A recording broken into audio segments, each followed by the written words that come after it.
नमस्कार, जय हिंद। आप जुड़ चुके हैं महारा सोनीपत ब्लॉग से। आज हम पहुंचे हैं जनता शिक्षा सदन गांव गढ़ शाहजहानपुर में। दोस्तों, आजकल बेटियां कमाल करने लगी हैं और बेटियां जब किसी एक क्षेत्र में अपने कदमों को आगे बढ़ाती हैं तो हमें फ़ख्र होता है कि ऐसी बेटियां हर घर में होनी चाहिए। बहुत सारे घर ऐसे भी हैं, बहुत सारा समाज ऐसा भी है जो बेटियों को आगे बढ़ते देख खुश होते हैं, बेटियों को समान दर्जा देते हैं और बेटियां इसलिए एक ऐसा अच्छा काम कर जाती हैं जो कहीं बेटा भी नहीं कर पाता। तो बहुत सारी फिल्में बनी हैं, जैसा कि कुश्ती। आज हम जिक्र करेंगे कुश्ती का। कुश्ती में बेटियां काफ़ी कमाल कर चुकी हैं और जनता शिक्षा सदन गढ़ शाहजहानपुर में पढ़ने वाली ये मेरे साथ दो बच्चियां बैठी हैं जिन्होंने कुश्ती में कमाल कर दिया है और कुश्ती में पहला स्थान प्राप्त किया है। बेटा, क्या नाम है आपका? काव्या। कौन सी क्लास में हो? सेकंड में। और ये आप जो कुश्ती लड़ती हो, ये इस खेल में आपने कदम रखा है, किस वजह से, किसकी प्रेरणा से?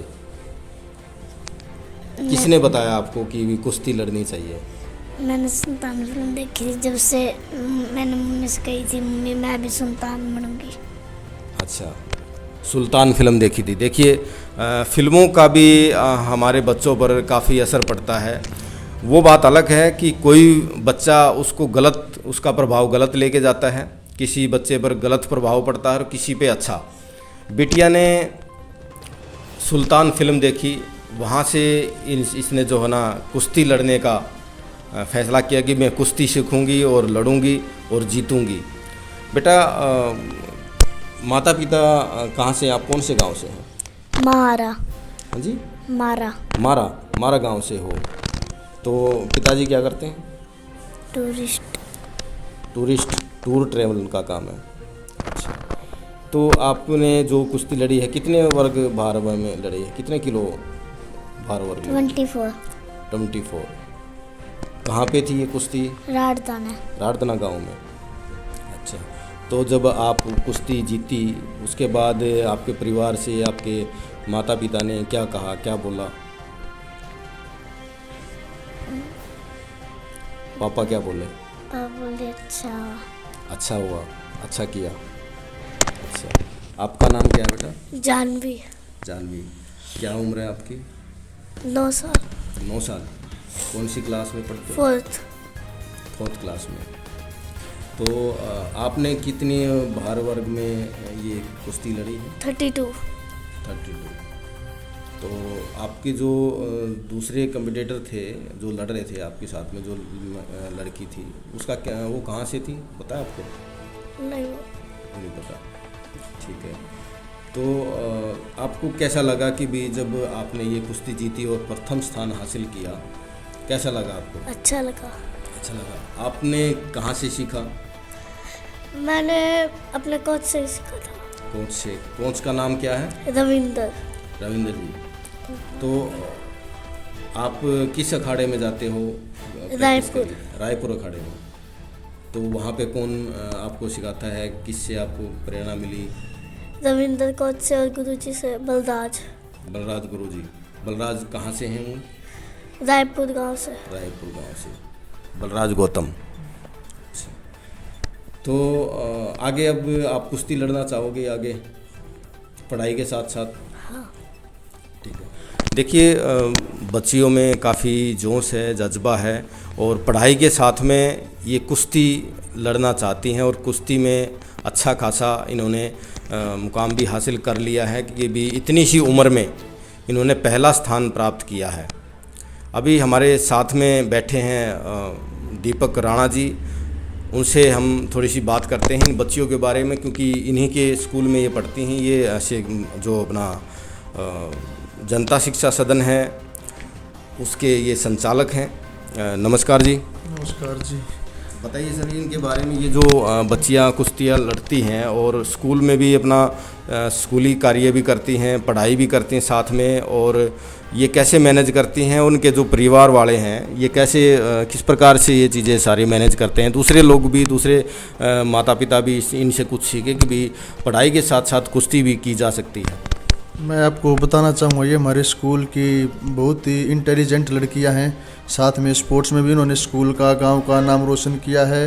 ये जिस टाइम में बच्चे सोए होते हैं उस टाइम पे सुबह 4 बजे प्रैक्टिस के लिए जाते हैं और 7 बजे वहाँ से प्रैक्टिस करके आते हैं। 3 घंटे की सुबह प्रैक्टिस और उसके बाद 8 बजे स्कूल में पहुँचती हैं और वही रूटीन फिर शाम को 2 बजे छुट्टी के बाद 3 बजे प्रैक्टिस पे जाती हैं और शाम को 6 बजे वहाँ से प्रैक्टिस करके आते हैं। और उसके बाद ये अपना स्कूल का भी जो वर्क है बहुत अच्छे से करती हैं। स्कूल में भी पढ़ाई में इनका ये लगाओ 1st 2nd के आसपास ही पोजीशन रहती है और इसके लिए इनके जो माता पिता हैं उनका बड़ा सहयोग है, वो इनको सुबह शाम और जो इनका पढ़ाई का है सब मैनेज करते हैं। और ऐसे बच्चे हमारे स्कूल के लिए बहुत ही आगे नाम करने के लिए हैं और हम उम्मीद करते हैं अब जो इन डिस्ट्रिक्ट लेवल पर इन्होंने प्रथम स्थान प्राप्त किया है, अब 1 या 1.5 महीने के बाद जो स्टेट प्रतियोगिता होगी उसमें ये स्टेट का नाम रोशन करे और साथ के साथ माता पिता और स्कूल का भी नाम रोशन करें। ये जो प्रतियोगिता हुई थी ये कौन करवा रहा था इसको, किन की तरफ से? जो ये प्रतियोगिता हुई थी जी, ये प्रतियोगिता थी गवर्नमेंट की तरफ से, स्कूली प्रतियोगिता डिस्ट्रिक्ट लेवल पे थी। तो अब ये इसके बाद इन्होंने बच्चों ने स्थान प्राप्त किया है। अब जो पूरे हरियाणा से डिस्ट्रिक्ट के बच्चों ने प्रथम स्थान प्राप्त किया है उनकी स्टेट लेवल पर प्रतियोगिता होगी। जो सभी ज़िलों में जो ये प्रतियोगिताएं चल रही हैं, जो चली थी कल, ये क्या आगे भी मतलब अभी कुछ पहले चरण की थी या कुछ और भी? ये डिस्ट्रिक्ट लेवल की थी जी, हर एक डिस्ट्रिक्ट में अलग अलग डेट वाइज। सारी कल ही हुई थी? नहीं जी, सोनीपत की ये कल हुई है, सब डिस्ट्रिक्ट में अलग अलग प्रतियोगिता हुई हैं। जैसे ये ख़त्म हो जाएंगी उसके बाद फिर डेट आएगी स्टेट की, हाँ उसके बाद वहाँ पर होगी, उसके बाद इनका स्थान जो भी होगा वो होगा। देखिए कितनी अच्छी बात है कि जो ज़िले स्तर पर जो प्रतियोगिता हो रही हैं और खेलों में जो है ना बच्चों को आगे बढ़ाने का कार्य कर रही हैं। मैं उन सभी को मैं नमन करता हूं, उनका धन्यवाद करता हूं कि बच्चियों को और बच्चों को जो भी हैं जिनको भी ये आगे बढ़ाने का कार्य कर रही हैं, बहुत ही अच्छी पहल है। और हम सभी माता पिता से, आप जितने भी दर्शक इस वीडियो को देख रहे हैं उन सभी से मैं निवेदन करूंगा कि अपने बच्चों को आगे बढ़ने का मौका दें और जैसे ये कामयाबी की तरफ बढ़ रही हैं लड़कियां बच्चियां, उसी प्रकार से वे भी बच्चे बढ़ें और खेलों में ज़रूर अपने बच्चों को जो है ना स्थान दें, उनको आगे बढ़ाएं, उनका हौसला बढ़ाएं। और इसके साथ अब नेक्स्ट आप देखेंगे कि ये बच्ची कैसे लड़ी है और किस प्रकार से इसने दूसरे अपने प्रतिभागी को जो है ना किस प्रकार से पछाड़ा है, किस प्रकार से उसने उसको गिराया है। एक वीडियो हमारे पास है, आगे वो वीडियो देखिए। धन्यवाद। जय हिंद, वंदे मातरम।